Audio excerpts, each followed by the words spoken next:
Қайырлы күн. Бүгін сіздермен жұмсақ, өте дәмді, ортасы піспей қалмайтын ірімшікпен жасалған булочки, яғни ватрушки дайындайтын боламын. Сіздерге де дайындап көруге кеңес беремін. Бізге қажетті заттар: сұйық май,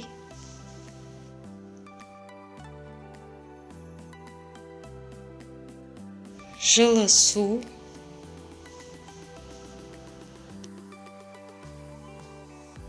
жылы сүт,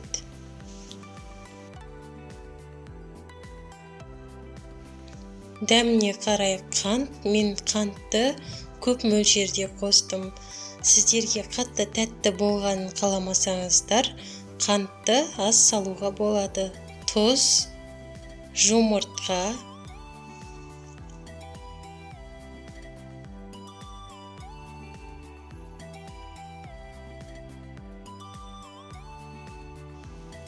ашытқы. Осы сұйық массамызды жақсылап араластырып, алдын ала електен өткізіп алған ұнымызды 3 бөлікке бөліп қосамыз.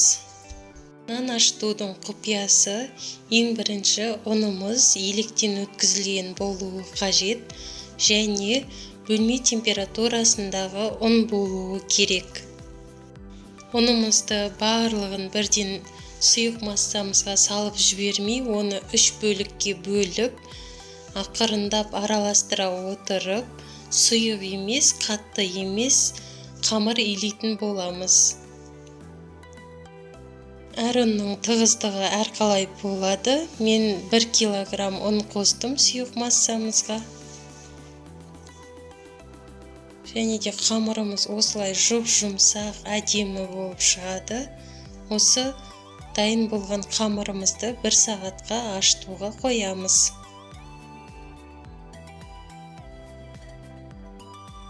Ашыған қамырымызды осылай 70-75 граммнан таразыда бөліп алып, зуалалар жасап, жарты сағатқа бетін жауып қойып қоямыз. Сіздерде таразы болмаса, көз мөлшерімен бөліп алуға болады.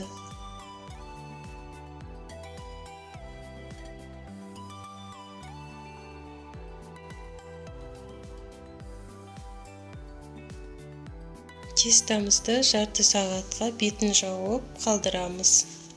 Салмасын дайындайтын боламыз. Бізге ол үшін ірімшік, 1 дана жұмыртқа, 3 ас қасық қант,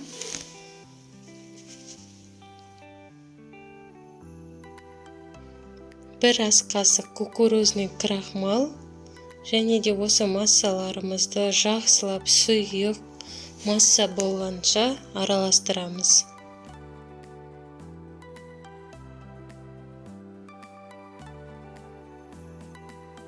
Осылай сұйық болғанша араластырып отырамыз.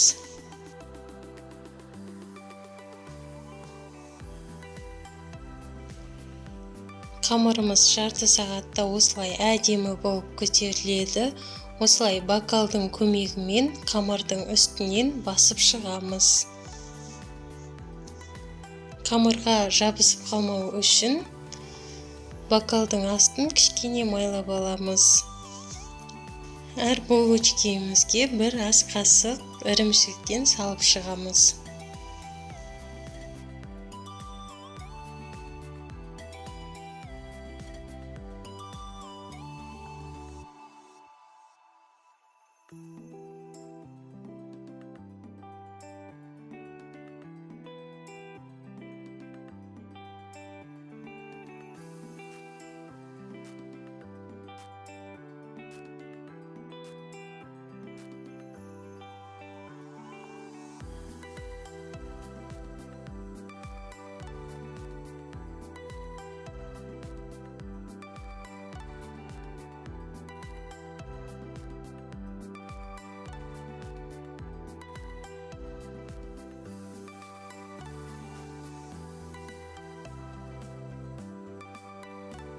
Булочкеміздің жанына осылай жұмыртқаның сарысы мен сүтімізді жақсылап араластырып, жағып шығамыз.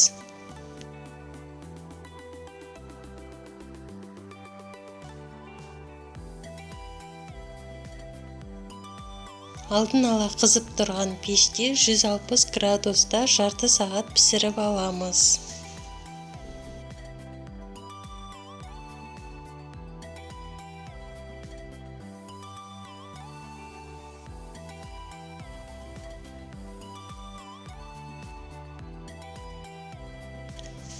Осылай нәзік, жұп-жұмсақ, дәмді ватрушкилар дайын болды.